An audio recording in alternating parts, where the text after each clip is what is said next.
आहिस्ता सीढ़ियां चढ़ती जा रही थी। हाथ में मोमबत्ती पकड़े वो एक एक सीढ़ी पर पांव रख रही थी। फर्श पर गर्द की तह जमी हुई थी। मोमबत्ती की लौ होले होले टिमटिमा रही थी। वो आगे बढ़ती जा रही थी जैसे कोई अनजानी ताकत उसे आगे की जानिब धकेल रही हो। उस लम्हे उसे फोन की घंटी भी सुनाई थी। वो अपना फोन कमरे में भूल आई थी। उसके मोबाइल की मखसूस टोन मुसलसल बजे जा रही थी, जिसकी आवाज इस खामोशी में इस कदर दूर तक सुनाई दे रही थी। उसने पीछे मुड़कर जाना चाहा, मगर उसे लगा किसी अनजानी ताकत ने उसे पीछे जाने से रोक दिया हो। वो पीछे मुड़ गई तो पत्थर की बन जाएगी। उसे ऐसे महसूस हुआ कि किसी ने उसके कंधों पर सर्द हाथ रख दिया हो। उसे अब कुछ खौफ महसूस हुआ। वो वापस पलटने का इरादा कर चुकी थी। उसने पांव पीछे की जानिब बढ़ाया जब एक यख बस्ता हवा का झोंका उसकी मोमबत्ती की लौ बुझा गया। वो अब सीढ़ियों के बीचों बीच अंधेरे में खड़ी थी। फोन की घंटी अब भी मुसलसल जारी थी। अब उसे फैसला करना था कि उसे आगे बढ़ना है या पीछे जाना है। तो तुम्हें लगता है कि नैन्सी जीतेगी DQ का मुकाबला? उसने पेन नीचे रखा। वो अब संजीदा थी। ऑफ कोर्स वही जीतेगी। तुम्हें पता है ना उसने क्या सेलेक्ट किया है? अरीब ने पुरयकीन अंदाज में कहा तो वो बेमजा हुई। व्हाटएवर, तुम्हें तो नैन्सी के अलावा कोई डेयरिंग ही नहीं लगता ना? उसने अपनी हिरनी जैसी आंखें उस पर जमा कर कहा। नो डियर, तुम भी डेयरिंग हो। अरीब उसका दिल रख रहा था। तुम्हें पता है मैंने क्या सिलेक्ट किया है? उसने पुरस्कार अंदाज में अरीब से कहा तो अरीब की रीढ़ की हड्डी में सनसनाहट दौड़ गई। उसे अंदाजा नहीं था कि वो क्या बोलने वाली है, लेकिन उसकी बात ने उसके चेहरे पर हवाइयां उड़ा दी थी। चारों तरफ अंधेरा था और इस अंधेरे में बस एक जानिब रोशनी थी, जहां दरख्त पे एक लाश लटकी हुई थी। उसके जिस्म से ताज़ा खून खुश घास पर गिर रहा था। उसके गिर्द सफेद हड्डियों वाले ढांचे रक्स कर रहे थे। हवा में राखे राखे यानी इंतकाम इंतकाम की आवाजें गूंज रही थी। शाम का वक्त था। सारे बच्चे उस वक्त सड़क पर साइकिल चला रहे थे। ये जर्मनी का एक छोटा सा कस्बा था। जब वो लड़का भागता हुआ उसकी साइकिल के पास आया, उसके आने का खौफ इतना ज्यादा था कि साइकिल चलाता गोरा चिट्टा लड़का साइकिल से ही गिर गया। वैसे तो उसके बारे में बहुत सी बातें मशहूर थीं, मगर उसकी सबसे खौफनाक चीज उसकी एक आंख थी। बचपन में कोई नोकीली चीज उसकी दाईं आंख में घुस गई थी, जिसकी वजह से उसकी बीनाई जाया हो गई थी। वो तेजी से उस बच्चे की जानिब आया और हाथ बढ़ाकर नीचे गिरते हुए उस लड़के को उठाया। सुनो, यहाँ से तुम सीधे घर जाना, रुकना मत। उसने सरगोशी की, मगर उसकी आवाज में एक रौब और धमकी थी। वो काना लड़का जर्मन जबान में बोलकर गया था। हालांकि वो खुद बर्तानिया से था और तमाम लोगों में ये बात मशहूर थी कि इसे जर्मन नहीं आती। वो गोरा चिट्टा जर्मन लड़का साइकिल दौड़ाता घर की जानिब निकल गया। वो तेज तेज साइकिल के पैडल मार रहा था। उसका जिस्म पसीने से शराबूर हो गया था। उस काने लड़के के खौफ ने उसे इतना डरा दिया था कि उसे अपने घर के अलावा कुछ नजर नहीं आ रहा था। बस अगली गली में ही उसका घर था। उसने सुख का सांस लिया, लेकिन एकदम से साइकिल के नीचे पत्थर आ गया और वो लुढ़क कर सड़क पर जा गिरा। दूसरी जानिब से दो हाथ बढ़े। उसने सर उठाया। अंकल माइकल ने उसका हाथ पकड़ा और उसे अपने साथ लिए दुकान की तरफ आ गए। उनकी छोटी सी एक दुकान थी जिसे वो शाम ढले ही बंद कर देते थे। अंकल माइकल, मुझे घर जाना है, वो जर्मन लड़का बोला। हालांकि वो जानता था कि अंकल माइकल, जो कि अकेले रहते हैं, उसे यकीनन हमेशा की तरह टॉफियां देंगे। अरे बेटा, तुम्हारे सर से खून बह रहा है, तुम अंदर चलो, मैं तुम्हारे साथ ही घर जाऊंगा। साइकिल की चेन भी टूट चुकी है ना, इसलिए ज्यादा मेहनत का फायदा नहीं। अंकल माइकल उस जर्मन लड़के को हाथ पकड़कर दुकान के अंदर तक लाए और उसका शटर गिरा दिया। जैसी कह दो ये झूठ है, वो दांत निकालने लगा। उसे समझ न आया कि क्या कहे। अरे नहीं अरीब, ये बिल्कुल सच है। जैसी डियर, ऐसा मजाक जिसमें जान चली जाए अच्छा नहीं होता। अरीब तो वाकई डर गया था। किसकी जान जा रही है? तुम्हारी ना? अपने बालों को झटका देती जैसी बोली। मैं बहुत बहादुर हूँ, ऐसी बात नहीं, मगर जैसी मैं ना इस वीक। हाँ बोलो, असाइनमेंट है, दोस्त है, डिनर है, कोई भी बहाना बना दो, मगर मैं जा रही हूँ। जैसी मैं तुम्हें मरता हुआ नहीं देख सकता, please don't do this. Areeb अब मिन्नत कर रहा था, मगर जैसी भी अपने नाम की एक थी। चलो मर भी गई तो लाश उठाने तुम्हें जाना पड़ेगा। जैसी हंसती, यानी तुम भी मुझे अपने साथ मरवाओगी? चला जाऊंगा तुम्हारे साथ मगर अंदर नहीं जाऊंगा। अरीब राजी हो गया, just like a good boy. और अरीब का आने वाले वक्त के बारे में सोचकर ही रूह कांप गई। वो वापस कमरे में आई। उसे पता था कि ये किसकी कॉल होगी, मगर मोबाइल उठाते ही उसे हैरत का झटका लगा। मोबाइल पे तो किसी की कॉल नहीं थी, बल्कि मोबाइल पे तो सिग्नल ही नहीं आ रहे थे। ऐसे कैसे? उसने तो अपनी आवाज में गाने की टोन लगाई हुई थी। किसी और फोन के बजने का तो सवाल ही पैदा नहीं होता था। मेरा ख्याल है अब मुझे यहाँ सोना चाहिए। उसने अपना तकिया उठाकर बिस्तर झाड़ा। बिस्तर झाड़ते ही एक छोटा सा सांप उछलकर दूर जा गिरा। उसने अपनी चीख हलक में रोकी। उसे पता था कि उसके चीखते ही कितने लोग जमा हो जाएंगे। इस भूत बंगले में किसी भी चीज का इंतजाम नहीं था। उसका बिस्तर और जरूरत का कुछ सामान वो अपने साथ ही लाई थी। वो बिस्तर पर लेटी थी कि तेज ठक की आवाज के साथ वो बड़ा सा शीशा किरची किरची हो गया। उसने गर्दन मोड़कर बाईं जानिब देखा। दीवार गिर शीशे में लाखों दरारें पड़ चुकी थी। उसे लगा एक साया सा लहराया है, मगर अब कमरा बेतहाशा धुंध से भर गया था। उसके सामने तमाम मंजर धुंधला गया। उसका जहन तारीकी में डूबता चला गया। उसके हाथ पांव बंधे हुए थे। उसने आसपास नजरें दौड़ाई। लग रहा था कोई बहुत पुराना, बहुत कदीम स्टोर है जो कार कबाड़ से भरा हुआ है। उसने हाथ पांव मारे, मगर वो बहुत मजबूती से बंधे हुए थे। एकदम उसकी नजर उसके पांव के करीब पड़ी। एक सफेद सी चीज पड़ी थी। गोल और सफेद चीज में 3 गड्ढे थे। उसने पांव मारा तो वो पूरी घूम गई। उसका सांस बंद हो गया था। वो एक खोपड़ी थी, सफेद इंसानी खोपड़ी। उसे लगा खोपड़ी की आंखें उसे देख रही हैं। नाम तो उसका यास्मीन था और वो पैदा भी जर्मनी में हुई थी। यास्मीन को सारे ही जैस्मीन कहते थे, जो आहिस्ता आहिस्ता जैसी के नाम से मशहूर हो गई थी। जैसी पुकारना ज्यादा आसान था। वो यूनिवर्सिटी में पढ़ रही थी। यूं तो उसके बहुत से दोस्त थे, मगर अरीब हमेशा से ही उसका अच्छा साथी रहा था। शायद बाहर के मुल्कों में हम जबान होना ही एक बहुत बड़ी खासियत है, जो बाकी हर फर्क मिटा देती है। यूनिवर्सिटी में अक्सर मुकाबले होते रहते थे, मगर एक मुकाबला सिर्फ खवातीन के लिए मखसूस था, जो हर साल मुनक्किद किया जाता था। DQ का मुकाबला, यानी डेयरिंग क्वीन, जिसका मकसद कोई ऐसी लड़की सेलेक्ट करना था जो खतरात का मुकाबला करना जानती हो और बड़ी से बड़ी मुश्किल हल कर सकती हो। उनकी यूनिवर्सिटी में ये बात मशहूर थी कि सिन्फ़े नाजुक बहुत बुज़दिल और कमज़ोर होती है। इस ख्याल को गलत साबित करने के लिए ही यूनिवर्सिटी ने इस DQ यानी डेयरिंग क्वीन के मुकाबले का इनेकाद किया था। इस मुकाबले का मकसद सिर्फ लड़कियों से बुज़दिली ख़त्म करना था। हर साल इस मुकाबले में हिस्सा लेने वाली बताती थी कि वो क्या करने वाली है जो कोई दूसरा नहीं कर सकता। काम ऐसा होना चाहिए जो आप खुद मुकम्मल करें, कोई दूसरा आपकी मदद ना करे। किसी ने पहाड़ पर चढ़ना सिलेक्ट किया था, किसी ने बर्फ पे सोना, किसी ने एक रात समंदर में रहने का अहद किया। अलबत्ता नैन्सी ने 1000 फुट की ऊंचाई से हाथ छोड़कर रस्सी पर चलने का डेयर चूज किया था। अरीब को लगता था कि नैन्सी जीत जाएगी, मगर जैसी को बहुत बुरा लगा था। वो भी डेयरिंग थी और फिर उसने अब तो अपना टास्क भी सिलेक्ट कर लिया था, जिसे सुनकर अरीब को तारे नजर आने लगे थे। 2 रातें कस्बे के मशहूर हॉन्टेड हाउस भूत बंगले में गुजारना। उसका हुलिया ऐसा था कि हर कोई उससे दूर भागता था। उसकी वजह शोहरत उसका एक आंख से काना होना था। उसकी माँ ने कई बार उसको स्कूल में दाखिल करवाया था, मगर वो हर बार निकाला जाता। वजह उसका अजीब और पुरअसरार रवैया था। उसकी आंख जाया होने की वजह से अक्सर वो उसे एक कपड़े से ढके रखता था, मगर जब कोई बच्चा उसे तंग करता तो वो कपड़ा हटाकर उस बच्चे को डरा देता। लंबे लंबे बालों वाले उस खौफनाक शक्ल के लड़के का नाम पीटर था, जिसके दांत नोकीले थे और चेहरा स्याह था। स्कूल में कई बार उसे दौरे पड़ने लगते थे।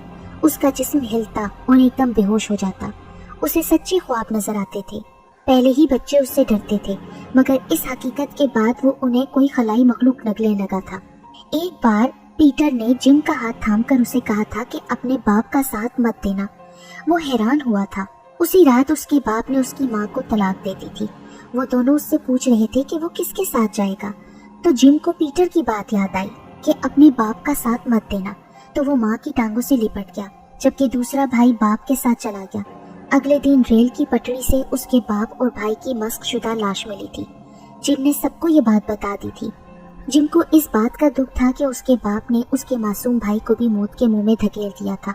अगर पीटर उसे खबरदार करता तो शायद वो उसे भी बचा लेता, मगर जो होना था वो तो होकर ही रहता है। एक बार पीटर भागता हुआ आया और टीचर का हाथ पकड़कर उसको जोर से अपनी जानिब खींचा कि वो कई फुट दूर जा गिरे। टीचर ने उठकर पीटर को थप्पड़ मारने के लिए हाथ उठाया ही था कि छत पर मौजूद पंखा धड़ाम से नीचे गिर गया। ये उस जगह गिरा था जहां टीचर पहले खड़ा पढ़ा रहा था। इस वाक़ये से पहले कई वालिदैन ने पीटर को स्कूल से निकालने की शिकायत की थी, मगर टीचर को बचाने वाले वाक़ये से अचानक लोगों के दिलों में पीटर के लिए हमदर्दी पैदा हो गई थी। अगर वो बदसूरत और काना था तो उसमें उसका क्या कसूर था? उसके ख्वाब ने उस्ताद की जान बचा ली थी। टीचर ने कांपते हुए उस पंखे को देखा जो अब बड़ी सी मेज के अंदर धंस गया था। टीचर ने शर्मिंदगी से पीटर को गले लगा लिया। तुम सब बहादुर हो, तुम सब बदला लोगे, अपना बदला। तुम्हारा कातिल जिंदा है, तुम बदला लोगे। बोलो बोलो, हम एक हैं। कानी आंख वाले बदसूरत शक्ल के लड़के ने फिजा में हाथ फैलाकर उन सबको हदायत की थी। उसकी आवाज में हुक्म था, रोब था। टूटे सर, टूटे हाथ, टूटे पांव वाले कई ढांचे फिजा में हरकत करने लगे थे। हम एक हैं और हम बदला लेंगे। वो जर्मन जबान में यक जबान होकर बोल रहे थे। फिर वो सब हंसने लगे और उनके कहकहों की आवाजें आसमानों से बातें करने लगी। जैसी तुम ये मत करो, छोड़ दो उसकी जान। तुम्हें पता है अंकल आंटी मुझसे नाराज हो जाएंगे। अरीब उसके पीछे पीछे फिर रहा था। चलो भाई, तुम मेरे मम्मी डैडी की फिक्र ना करो, पहले मुझसे नाराज होंगे फिर तुमसे। वो बाहर आ गई। गाड़ी में जेनिफर, टॉम और स्टीफन सब उसका इंतजार कर रहे थे। वो सारे उसके क्लास फेलो थे और उसके इस एडवेंचर में बहुत पुरजोश थे। वो सब मिलकर इस कस्बे में जा रहे थे जहाँ वो भूत बंगला मौजूद था। उनकी यूनिवर्सिटी से उसका फासला तकरीबन 6-7 घंटे का था। कई 100 साल पुराना भूत बंगला जिसमें से तकरीबन 10 लोगों की लाशें निकल चुकी थी। वो अब भी इतना ही खौफनाक था कि कोई उसके पास ना जाता। मगर जैसी तो नानी की कहानियां सुन सुनकर सरफिरी हो चुकी थी। वो साबित करना चाहती थी कि नानी की नानी ने फजूल कहानियां सुना रखी हैं। ना तो उधर कोई बच्चा मरा था और ना ही कोई भूत उधर है। वो घर पे बता चुके थे कि वो 4 दिन के लिए पिकनिक के लिए जा रहे हैं। जर्मनी में ही रहने की वजह से उसके माँ बाप दोनों ही बहुत आज़ाद ख्याल थे। लड़कों से दोस्ती, लड़कों के साथ पढ़ाई आम सी बात थी। अलबत्ता अरीब से दोस्ती की वजह से वो हमेशा ही उसको छूट देते थे। वो ना सिर्फ उसका हम वतन हम जुबान था, बल्कि वो एक बॉडीगार्ड की तरह हमेशा जैसी के साथ साथ रहता था। जैसी की मम्मी डैडी उससे राब्ते में रहते थे। वो जानते थे ये शरीफ बच्चा उनकी बेटी का हर जगह साथ देगा। वो उसे मुस्तकबिल में भी अपने दामाद की हैसियत से देखते थे और दोनों खानदानों के बीच रस्मी बातचीत भी हो चुकी थी। मगर अब ये शरीफ बच्चा उनकी बेटी जैसी की अनोखी फरमाइश में फंस कर रह गया था। अगर उसका साथ ना देता तो उसने मंगनी तोड़ने, जो कि अभी तक हुई भी नहीं थी, धमकी दे दी थी। और अगर साथ देता तो पूरी 2 रातें उस बंगले के आगे गुजारनी थी जहाँ उसके तीनों दोस्त कैमरा लेकर सेटअप कर रहे थे। इधर कुआं उधर खाई तो उसने कुएं में छलांग मार दी थी। जैसी के साथ मरता तो कम से कम उसके घर वाले उसे बुज़दिल न समझते, क्योंकि जैसी ने तो ठान ही ली थी। सो उसे अब जैसी की फरमाइश पूरी करना ही थी। कमरे से धुंध छटी तो दिन की हल्की सी रोशनी नजर आ रही थी। क्या सुबह हो गई? जैसी को हैरत हुई। सर बोझल था, भारी भारी आंखें। रात कट गई, उसे समझ ही ना आई। उसने सर उठाकर आसपास देखा। उसे ऊपर की जानिब से कुछ आवाजें आ रही थी। वो कल रात ही तो इधर आई थी, तभी वो इस आवाज के पीछे सीढ़ियों से ऊपर जाने लगी थी। उसे सब आहिस्ता आहिस्ता याद आ रहा था। उसने अपना बैग घसीटा और पानी की बोतल निकालकर मुंह हाथ धोए। अब वो बिस्किट निकालकर खाने लगी। उसकी नज़र शीशे पर पड़ी जो कल लाखों कैंचियों में तकसीम हो चुका था, मगर अब उसकी जगह एक सादा शीशा था जिस पर जा बजा तस्वीरें लगी हुई थी, बच्चों की तस्वीरें। वो उठकर करीब आई। शीशे पर बड़ा बड़ा खून से लिखा था इंतकाम। साथ ही बहुत से बच्चों की तस्वीरें भी थीं। कोई खेलता हुआ बच्चा, कोई पार्क में, कोई स्कूल में, कोई अपने बाप के साथ। ये सब ब्लैक एंड वाइट तस्वीरें थीं। उसने करीब जाकर देखा। 1854। किसी तस्वीर पर उसे सन भी लिखा दिखाई दिया था। उस वक्त की तस्वीर यहाँ इस वक्त में? क्या नानी वाकई ठीक कह रही थी? उसने एक नजर अपनी घड़ी पर डाली। उसकी घड़ी का वक्त रुका हुआ था। शायद सेल खत्म हो गए थे। उस पर 8:30 बज रहे थे, यानी जब वो रात इस घर में दाखिल हुई थी। रात के 8:30 बजे थे। उसने बिस्तर पर से अपना मोबाइल उठाया। सिग्नल अब भी मौजूद न थे। उसने खिड़की की जानिब नजरें उठाई। एक छोटा सा ड्रोन कैमरा खिड़की पर मौजूद था। उसने मुस्कुराकर हाथ हिलाया। अरीब के अलावा सब ने रात उसके साथ रहने की ऑफर की थी, मगर वो बज़िद थी कि नहीं, बस मैं अकेले ही करूँगी। तभी वो अपना ड्रोन कैमरा साथ ले आए थे ताकि अंदर के हालात का पता चला सकें, और अगर जेसी को कोई मसला हो तो किसी भी मुश्किल में वो सब बाहर उसकी मदद को तैयार बैठे थे। इस 2 मंजिला भूत बंगले के बाहर कैमरा सेटअप करके वो कैंप लगाए मौजूद थे। जेसी कैमरे में वीडियो बनवा कर अंदर चली गई थी ताकि DQ के मुकाबले में सबूत के तौर पर वो वीडियो पेश की जा सके, और बाकी वो ड्रोन कैमरे के जरिए रिकॉर्ड कर रहे थे। उसने मोबाइल की टॉर्च जलाई। अब वो दोबारा सीढ़ियों की जानिब बढ़ने लगी थी। आगे सब अंधेरा था, बस सीढ़ियों के ऊपर एक बल्ब चल रहा था जो जल बुझ कर रहा था। उसे किसने जलाया था और कब? इस भूत बंगले में तो बिजली ही नहीं। वो मजीद उलझ गई थी, लेकिन फिर भी वो खामोशी से सीढ़ियां चढ़ती चली गई। उसने अपने काले बदसूरत हाथ से दरवाजे को खोला तो चरचराहट के साथ वो खुलता चला गया।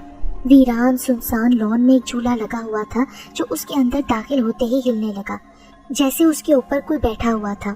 वो जानता था कि वो नहीं बचेगा। वो जानता था कि वो जान की बाजी खेल रहा है, फिर भी उसे अपने बाद आने वालों को बचाना था। उसे कुर्बानी देनी ही थी, वरना उसकी जिंदगी का क्या फायदा। पीटर चुपचाप आगे बढ़ता गया। उसे लगा कई छोटे छोटे ठंडे ठंडे हाथ उसका रास्ता रोक रहे हैं, मगर वो नहीं रुका। क्यों रुकता? कब तक अंकल माइकल ये खेल खेलेंगे? कब तक उनका कारोबार चलेगा? आखिर कब तक? उसने हाथ में बड़ा सा लोहे का सरिया उठाया हुआ था। पीटर सीढ़ियां चढ़ता गया। दरवाजा खोलते ही कई चीखें सुनाई थी। वो 2 बच्चों की थीं जिन पर 3-3 मर्द चिमटे हुए थे। वो तेजी से आगे बढ़ा। उसने लोहे का सरिया घुमाकर उन मर्दों को मारा था, मगर बाकी के 3 मर्दों ने आकर उसे पीछे से पकड़ लिया। वो तो अकेला ही इस आग में कूद गया था।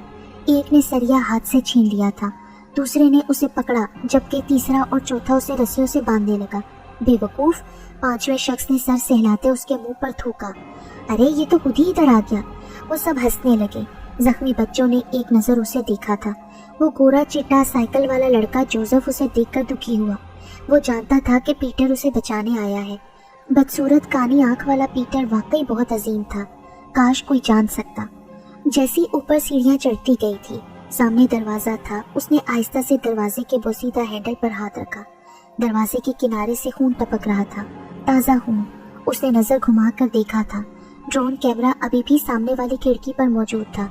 इस लड़की को चैन नहीं है, मरवाएगी ये। अरीब ने कैमरे में देखकर अपना सर पीट लिया था। रात भी वो तजस्सुस के मारे इस तरफ आ गई थी, मगर वापस पलट आई थी। आज सुबह होते ही फिर चल निकली थी। ये दूर है, कैमरा पीछे लेकर जाओ। देखो उस कमरे में खिड़की है भी कि नहीं, जिस तरफ जैसी गई है। अरीब स्टीफन को हदायत दे रहा था जो ड्रोन उड़ा रहा था। दरवाजा खुलता गया था। एक नागवार बू का भपका उसके नथनों से टकराया। उसने शर्ट के ऊपर पहना मफलर उठाकर नाक पर रख लिया। शदीद गंदी बू उठ रही थी। वो जानती थी ये बदबू कैसी है, सड़े हुए खून की बू। ये कमरा एक स्टोर रूम की तरह था, कार कबाड़ से भरा हुआ कमरा। कमरे में जा बचा खून के धब्बे थे, टूटी फूटी हड्डियां थीं। एकदम आंधी उठी, उसकी आंखों में रेत चली गई। उसने हाथ आंखों पे रख लिए। आंखें मलते मलते उसने खोली तो दिल की धड़कन रुक गई। उसे लगा वो ख्वाब देख रही है। उसका रंग उड़ गया, रोंगटे खड़े हो गए, ठंडे पसीने बह निकले थे। उसके सामने से ढांचे चले आ रहे थे, 10-12 ढांचे, जिसमें सबसे आगे वाले की एक आंख पर पट्टी बंधी थी, काली पट्टी, यानी वो ढांचा एक आंख से काना था। अब उसकी बहादुरी दम तोड़ चुकी थी। जैसी चीख मारती हुई दौड़ती हुई नीचे उतरी।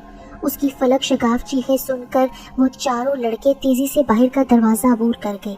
वो चीखती हुई अरीब से टकराई और उसके हाथों में बेहोश हो गई। जैसी की आंख खुली तो वह अस्पताल के बेड पर थी। कैसी है मिस DQ? अरीब ने सड़कर कहा था, जबकि मम्मी डैडी उसकी तरफ भागे। वो अरीब की बहुत क्लास ले चुके थे कि अरीब ने उसके मम्मी डैडी को बताया क्यों नहीं था कि वो आखिर क्या करना चाहती थी। तभी अरीब का मूड ऑफ था। सब कुछ जहन में आने लगा था आहिस्ता आहिस्ता। बहुत शौक था ना बहादुरी का, मुबारक हो तुम्हें। बहादुरी के किस्से सुनकर यूनिवर्सिटी की लड़कियों ने मुतफिका तौर पर तुम्हें DQ बनाने का फैसला सुना दिया है। तुम्हें तो अस्पताल में ही DQ का अवार्ड मिल गया। अरीब का लहजा अब भी चला कटा था। सच्ची? मुझे तो यकीन ही नहीं आ रहा, जबकि मैंने तो अपनी डेयर भी पूरी नहीं की। शर्म तो नहीं आती ना? अगर तुम्हें कुछ हो जाता तो मेरा क्या होता? क्या होता अरीब? तुम्हें मुझसे ज्यादा अच्छी लड़की मिल जाती। वो खिलखिलाकर हंसी। शादी के बाद तुम्हें ऐसी हरकतें नहीं करने दूंगा। अरीब ने जैसी पर धौंस जमाई। शादी? कौन कर रहा है तुमसे शादी? वो मजे से बोली और अरीब का दिल चाहा कि अपना सर पीट ले।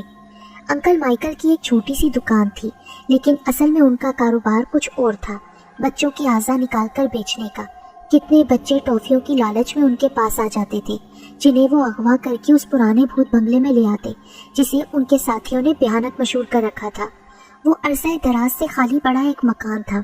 वो बच्चों को इधर लेकर आते थे क्योंकि इधर का कोई रुक ना करता था। रात में जब मासूम बच्चों की चीखें सुनाई देती तो लोगों का यकीन पुख्ता होता गया कि ये आसेबी भूत बंगला है। वो लोग उनसे जानवरों और वहशियों वाला सलूक करते, उनके जिस्म के हिस्से काटते। दूसरे शहरों से भी बच्चे इधर लाकर ज्यादती का निशाना बनाए जाते थे और फिर उनके आज़ा महंगे दामों फरोख्त किए जाते। वो 10-12 लोगों का गैंग था। पीटर को ये बात कई अरसे से ख्वाबों में दिखाई दे रही थी। उस गोरे चिट्टे बच्चे जिसका नाम जोसेफ था, उसके अगवा के बाद वो खुद ही उसको बचाने आ गया था, हालांकि वो जानता था कि वापस जिंदा नहीं जाएगा। उन लोगों ने उसे भी ज्यादती के बाद कत्ल कर दिया था और बाकी दूसरे बच्चों की तरह उसकी लाश भी गलने सड़ने के लिए उसी स्टोर रूम में डाल दी गई थी। जोसेफ को जब स्टोर रूम में डाला गया था तब भी उधर उसे खोपड़ी दिखाई दी थी, जिसकी वजह से वो बहुत ज्यादा खौफजदा हो गया था। लेकिन तमाम बच्चों को मारकर उसी कमरे में डाल दिया जाता था। पीटर के मरते ही उसकी रूह ने सब रूहों को इकट्ठा कर लिया था। न जाने उसके पास कैसी गैर मामूली ताकतें थीं कि वो मरकर भी अमर हो गया था। उसने सब ढांचों को हदायत दी कि वो अपने कत्ल का बदला लें और वो तमाम लोग जो इस जुर्म में शरीक हैं उन्हें कैफरे किरदार तक पहुंचाए। वो तमाम बच्चों के ढांचे एक एक करके इस गैंग के लोगों को ख़त्म करने लगे। तभी एक के बाद एक 10 लोगों की लाशें मुख्तलिफ औकात में उस भूत बंगले के लॉन के दरख्तों पर लटकी पाई गई थी। लोगों ने उधर का रुख करना बिल्कुल छोड़ दिया था, मगर जेसी को तो अपनी बहादुरी साबित करनी थी। मगर इसका एक फ़ायदा ये हुआ कि पुलिस और मीडिया की टीम ने कई 100 साल बाद उस भूत बंगले में कदम रखा जहां जाने की किसी ने जुर्रत नहीं की थी। उस घर से बच्चों की हड्डियां जमा करके उन्हें बाकायदा उनके मजहबी रसूमात के बाद दफन किया गया था, बल्कि उसके बाद उस घर को सेल भी कर दिया गया था। हॉल तालियों से गूंज उठा था। कई कैमरे के फ्लैश उस पर पड़े। DQ यानी डेयरिंग क्वीन का अवार्ड तो जेसी को मिल ही गया था, लेकिन उस भूत बंगले में कयाम की खबर खबरों की जीनत बन गई थी। अवार्ड वसूल करते ही वो सबको देखकर मुस्कुराई जब एक कोने से एक बच्चा जिसकी एक आंख पर पट्टी बंधी हुई थी और भयानक नुकीले दांत निकाले उसे हाथ हिलाने लगा। एक लम्हे के लिए जेसी का रंग उड़ गया। वो बच्चा मुस्कुरा रहा था। जेसी ने दोबारा जब उसकी जानिब देखा तो अब वो बच्चा उसे कहीं नजर नहीं आया, मगर हाँ वो था। वो बच्चा पीटर भी बहादुर था, निडर था। एक बार उसने हिम्मत की थी उस भूत बंगले में जाने की, और एक बार जेसी ने हिम्मत की अपनी जान जोखों में डालकर उस भूत बंगले में जाने की।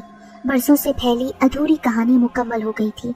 वो बच्चा जो उस घर में जाने के बाद कभी नहीं दिखा था और लोग नहीं जानते थे कि उसके साथ क्या हुआ। आज सालों बाद अखबारों ने उसकी शह सुर्खियां छापी थी। जैसी देखो तुम्हारा पार्सल आया है। उसकी मम्मी ने एक डब्बा थमाया। वो अभी यूनिवर्सिटी से आई थी। कौन देखकर क्या है? वो हैरान हुई। पता नहीं, दरवाजे पर रखा था और तुम्हारा नाम लिखा है। सुर्ख रंग के डब्बे पर काले रंग का रिबन लगा हुआ था, जिस पे एक कागज पे जेसी का नाम लिखा था और साथ लिखा हुआ था जर्मन जबान में, बहुत बहुत शुक्रिया। जेसी ने जैसे ही वो डब्बा खोला तो अंदर वही तस्वीरें थीं जो उस दिन उसने शीशे पे लगी देखी थी। उन बच्चों की तस्वीरें। उस घर की तलाशी में ये तस्वीरें ना मिल सकी थीं और इन तस्वीरों के ऊपर एक काला कपड़ा पड़ा था। उसने वो कपड़ा उठाकर देखा। उस कपड़े के साथ डोरी बंधी थी। उसे याद आया कि उसने ये कपड़ा ढांचे की आंख पर लगा देखा था, जो उन बच्चों के ढांचों के सबसे आगे था, और वो ढांचा पीटर का था, काना ढांचा। जेसी ने वो तस्वीरें पुलिस के हवाले कर दी, लेकिन वो कपड़ा आज भी उसके पास है। जेसी को भी कभी कभी ख्वाबों में कुछ चीजें दिखाई देती हैं और बाज़ औक़ात वो लड़का पीटर भी, लेकिन अब जेसी को नानी की कहानियां झूठ नहीं लगती।